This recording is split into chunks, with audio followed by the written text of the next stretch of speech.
Con un fraternal abrazo, como siempre, les saluda a ustedes su amigo José Manuel Marmolejo Delgado en nuestro programa Golpe a Golpe, Verso a Verso de esta gran estación OMV Radio en Ecatepec.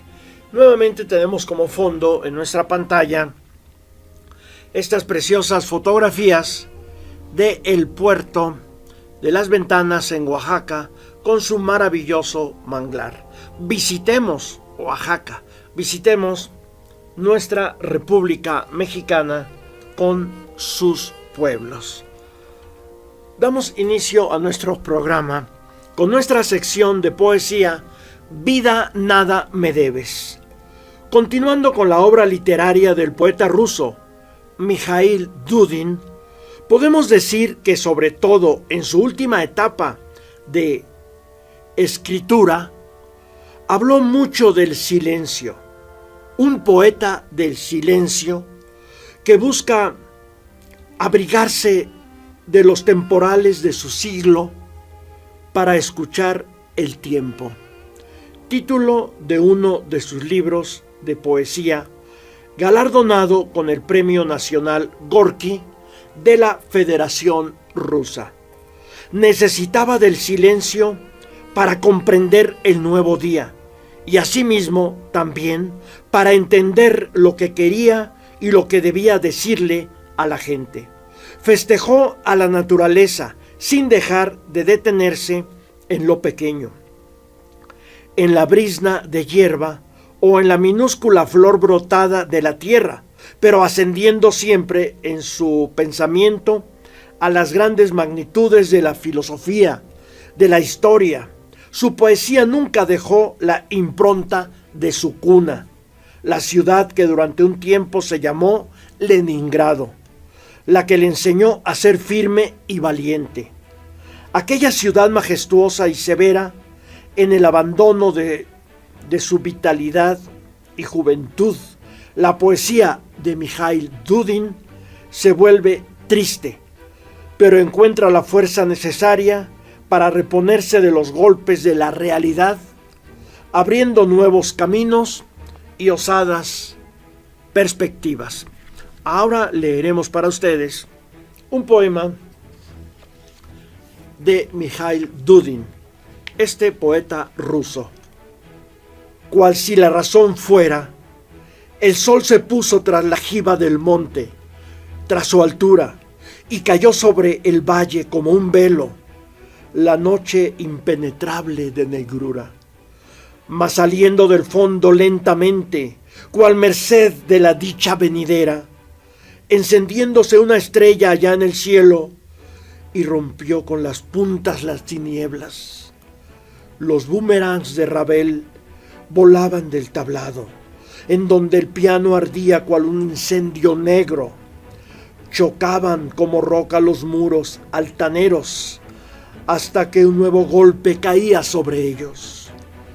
Ante el furioso embate de aquella fe tan ciega, ante lo universal de ritmos tan excelsos, crujían las barreras, los mares se encrespaban, y al olvido corrían los mundos con su vuelo.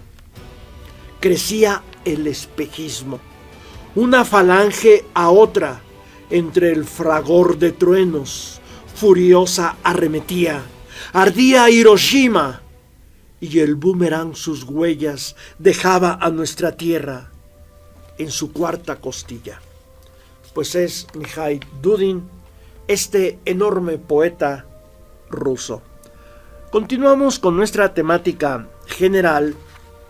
Habíamos hablado en nuestra anterior emisión de ese problema en el que se metió un joven que no quiso robar en el colegio josefino, resguardado por agentes de gobernación, como lo hacían precisamente los agentes de gobernación que el gobierno asignó para proteger lo que se estaban robando. Entonces él narra lo que ocurrió precisamente cuando robaban el Colegio Josefino, cómo sufrió la represión de un general Rodríguez al que tuvo que matar después dentro de la Secretaría de Gobernación. Y este joven, continúa la nota así: al día siguiente, Hernández Aldrete, el joven que tuvo que matar, informó de todo lo ocurrido al oficial mayor de Gobernación, licenciado Vázquez Vela, quien le recomendó no encontrarse con Rodríguez, a quien después mató, a fin de evitar un fracaso y guardarle decoro a la secretaría. Para evitarse con Rodríguez, durante el sábado y el domingo Hernández no acudió a su oficina, concretándose a permanecer en la antesala del ministro Abelardo Tejeda. Después ocurrió la tragedia. El propio Hernández se entregó al sobrino del intendente Abel Natera, siendo consignado a la cárcel de Belén.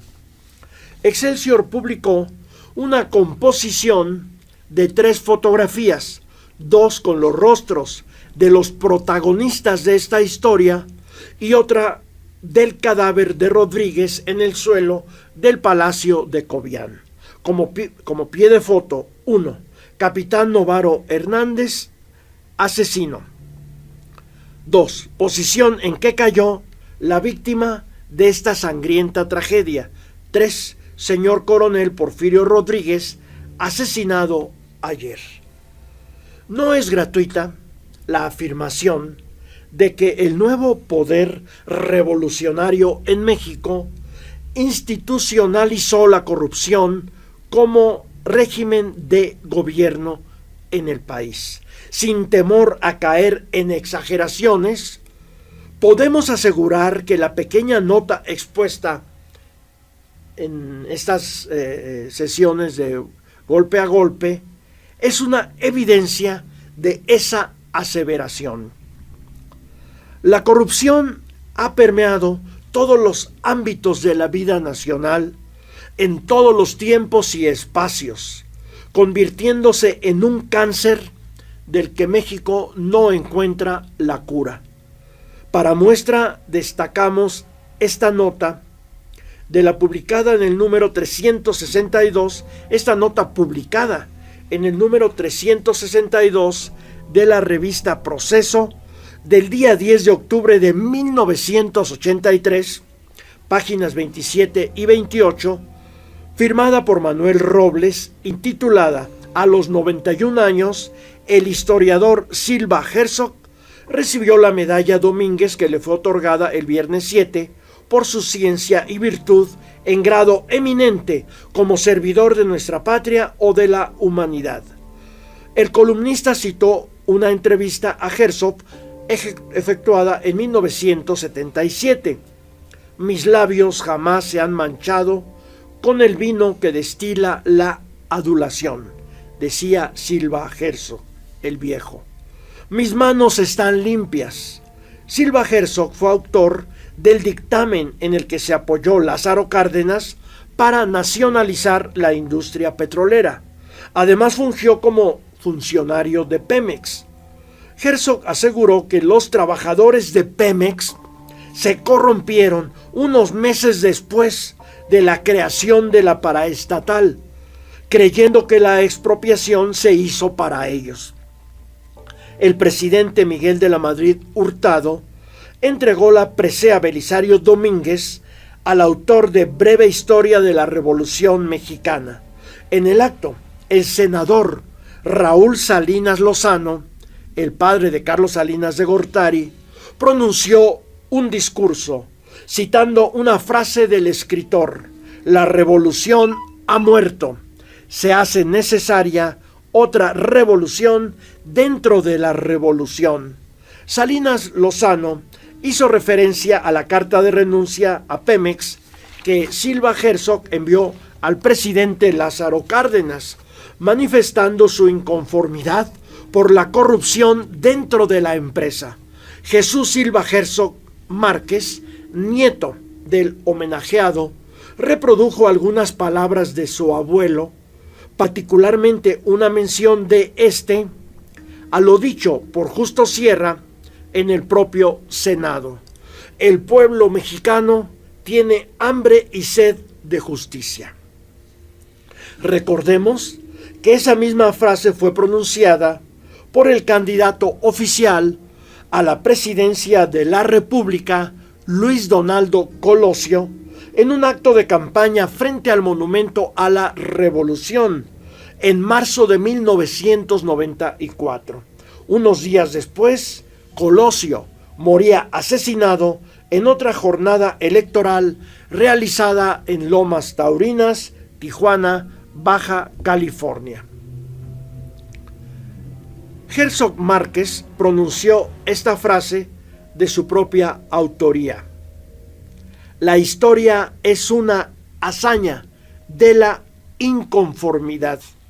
En su autobiografía, Una vida de México, Una vida en la vida de México, don Jesús Silva Herzog, después de algunas disertaciones en torno a la corrupción, concluía: lo único que el dinero, diosesillo corruptor, no puede comprar es lo más valioso del ser humano, que es la cultura, la sabiduría, la virtud y el heroísmo. Pues hemos citado este artículo de la revista Proceso, cuando se premiaba con la medalla Belisario Domínguez a Jesús Silva Herzog, el bueno, no a la otra basura, Silva Herzog, que hasta hoy por ahí anda fastidiando a la nación, por sus méritos de haber hecho un gran bien por el país. Pero denunciaba Silva Herzog cómo dentro de Pemex, desde que Lázaro Cárdenas creó la empresa, fue permeado por la corrupción que prevalece en todos los ámbitos de la vida nacional en México, como ya lo vimos en esa interesante nota del militar joven que tuvo que asesinar a un general porque lo obligaba a robar, y si no robaba, pues lo amenazaba con quitarle la vida. Ese era el México corrupto que tenemos que cambiar. Pero de esta temática continuaremos hablando en nuestra próxima emisión de Golpe a Golpe, Verso a Verso, de esta gran estación OMV Radio en Ecatepec. Se despide de ustedes su amigo José Manuel Marmolejo Delgado.